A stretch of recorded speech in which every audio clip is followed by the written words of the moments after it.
The concept of Magician Impossible came from my want and, I suppose, need to try and push magic forward. You know, I've been performing magic since I was like 11 years old. But the way that magic was presented when I was younger, you know, watching people, you know, getting inspired by them, was a little bit too old-fashioned. If I was to go out there and start performing the way I'd watched other performers perform, then I'd probably be ridiculed, especially by the friends in the area I grew up in. So I wanted to make it relevant for a start, you know, people my own age. It had to be visual so that even without words, you know, you could understand what was happening.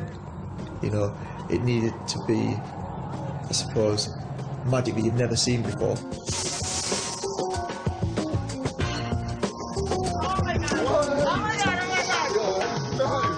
There's a lot of things in the show which I think people would have laughed at me when I first said the concept to them. Like, you know, people never believed that I'd be able to walk across the River Thames. I've been talking about that for the last 6 years. And, you know, 2011 was the year that we, you know, did the impossible.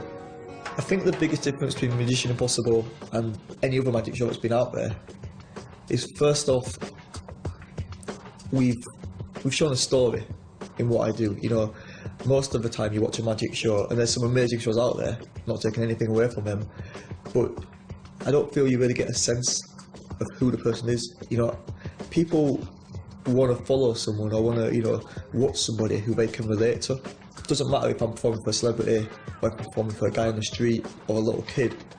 It's all about bringing people together.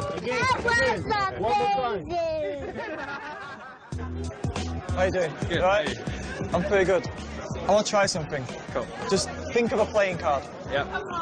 You got one? Yeah. Don't make it an easy one. Cool. Yeah.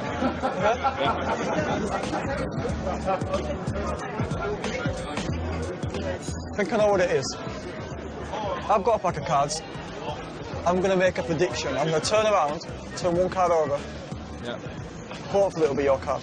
Okay. Just look at me again. Yeah.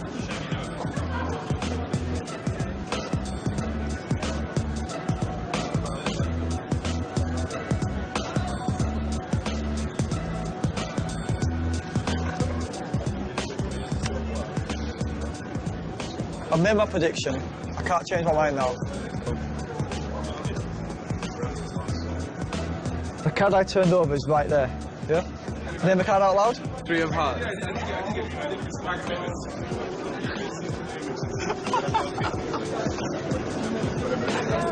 Dude, that's crazy.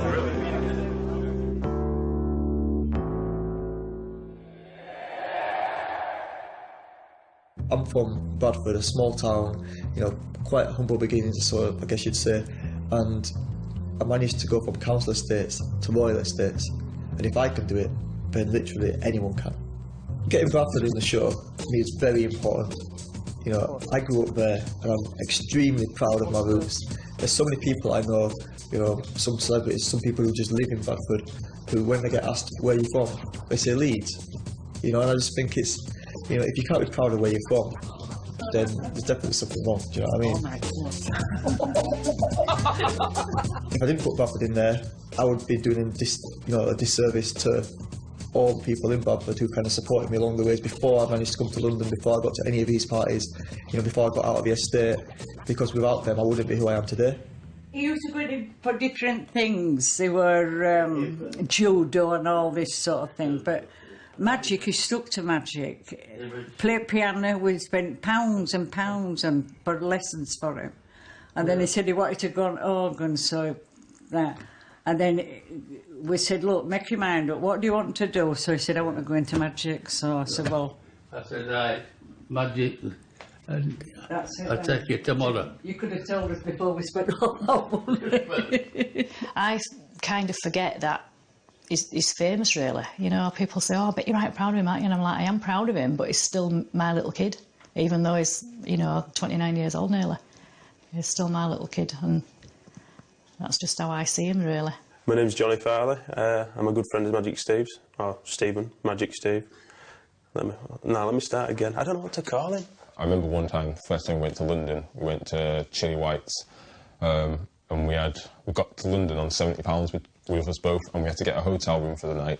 And I remember we was in there, we got in there for free because we had the gig in there, and we had like £5 between us and we were proper skinning it. And we just sat there, and no one was coming over, no one was paying any attention. And Dynamo just said to me, just look after my bag, look after my stuff, I'll be back in half an hour. He went off, I was waiting there for an hour, and he came back with about £400 in a pint glass. It was amazing. So that's the sort of stuff he does. He hadn't changed him at all, not really. He wears nicer clothes, got a nice watch, got a fancy car. Yeah, he brushes his teeth, Marcus, yeah. The response I get, you know, when I go back to Bradford now is amazing. In fact, for years before the show came out, you know, Bradford's always had my back, but now, you know, I feel like I've got the whole city looking after me. And, you know, all I can say is there's no place like home.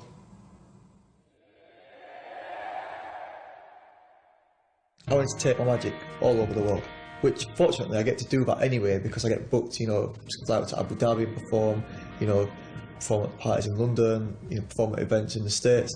And I really wanted to kind of show that in Magician Impossible. In episode 2, we got invited on a road trip to Austria, which sounded like a really good idea at the time. Okay, friends, get in your car, drivers. Start your engines. Let's get this show on the road. The whole thing about snowboarding is you take a big road trip from London to Austria. There's 120 cars, you know, the likes of Professor Green, Example, DJ IQ, Mr. Motivator. How you doing, man? I'm pretty good, guy. I'm a big fan. You got good taste. There's a legend right here, yeah? Mr. Motivator. He used to wake me up in the morning, not like that.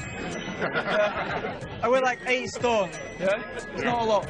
This ceiling's quite low, but oh, it's taking the top off and everything. Yeah? Okay, guy, I'm ready for you. Just give me your hand, and I just want you to just lift me up. I don't weigh that much, so just lift me up. Watch the roof, obviously. So you can lift me, right? Make sure do it again so we can see the feet off the ground. Right? Now look at me.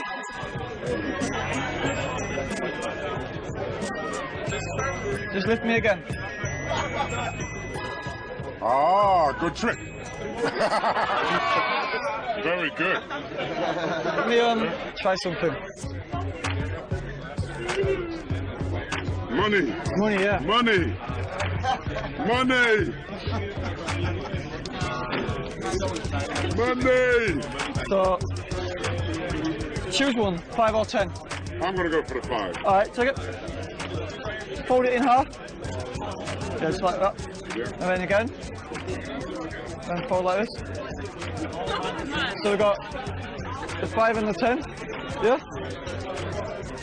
Hold out this hand. And just close your hand over them, yeah? Turn your hand over.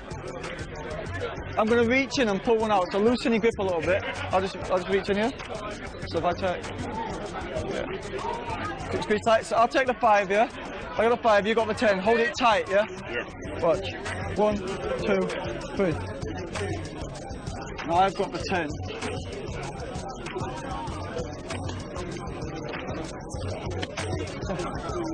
Take a look. Very good. Can you make it into a 50? I let my friend Jalera drive for a little bit because, you know, it's like, you're talking like, you know, it's a good 24 hours drive. And then I woke up, sirens flashing around the car. I slept with my hood over my face and I looked up and I'm like, wow, we're literally surrounded by cops. I'm like, what's going on here? It must have changed lanes. I was asleep. I slept through the whole thing. The front of the car is on the floor, on the road. I wasn't sure if I was dreaming or a nightmare because I got a call saying, well, we don't know what we're going to do, we might have to go back home because we've just blown the budget for the first part of the show. But, as they say in Entourage, we worked it out. When I first got to Meyerhofen in Austria, it wasn't what I expected at all. Literally, the streets were filled with people in costumes, like people with foghorns, like it was like stupidly loud. The thing I love about, you know, travelling and performing in new places is that there's always new things in the places to potentially do magic with. Up on the Austrian mountains, you know, I got the chance to work with snow. When I made the guy's ring disappear and appear in a snowball, it, you know, it just came to me and it worked.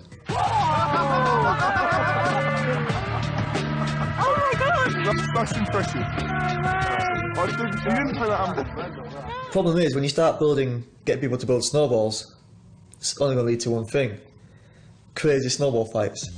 And there was a point where we had to we couldn't film anymore because we were getting pelted by snowballs. I think like one of the actual sound box that the sound guy had on his shoulder got hit by a snowball and it was just obliterated.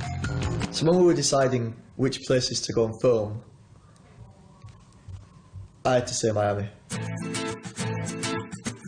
There's a beach, there's beautiful women in bikinis. It seems like the perfect place to make magic. Can I say that? Nice to meet you, Tiffany.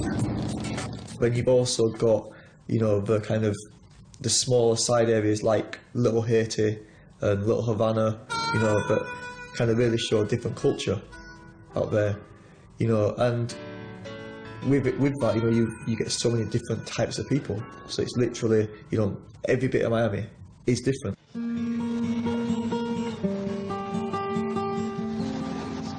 No way. It doesn't matter if I'm performing on a counter estate in Bradford or I'm performing on the streets of Miami.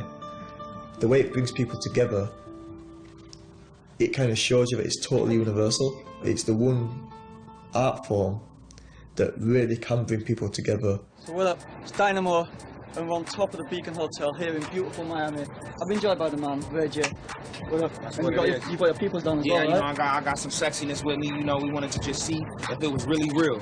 We wanted to see what everybody was talking about. Everybody keeps talking about Dynamo. Everybody keeps talking about the magic. Everybody keeps saying, oh shit, it's just out of control.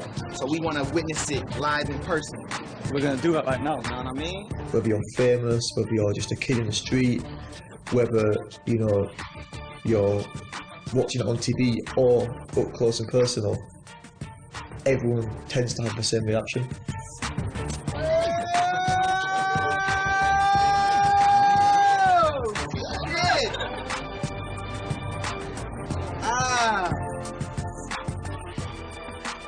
Hand in a fist. From here. Watch. Open your hand. Turn your hand over. Turn your hand over. Underneath your watch.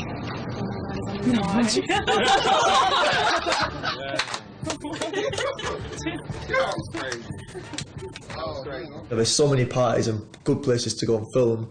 You know, the beach is always full of people. Like, it's kind of a win-win situation when you're out there.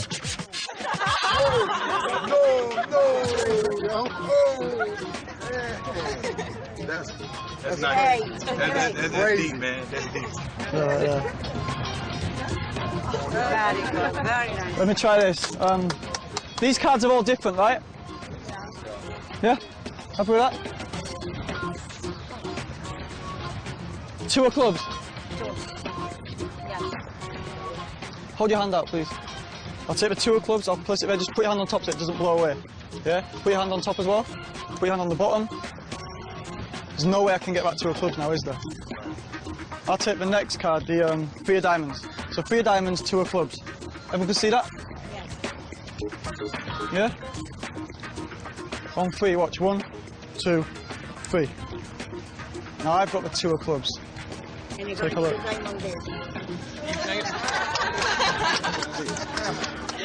Man! Usually, you know, I'll be on the street and I'll borrow someone's watch or their phone, you know, or I'll try use magic, you know, using something that they've got on them. Wow! But on the beach, if they're just wearing a bikini, they don't really have a purse, so there's no money. They don't really have their phone because they don't want it to get wet or covered in sand. Like, I think one of my favourite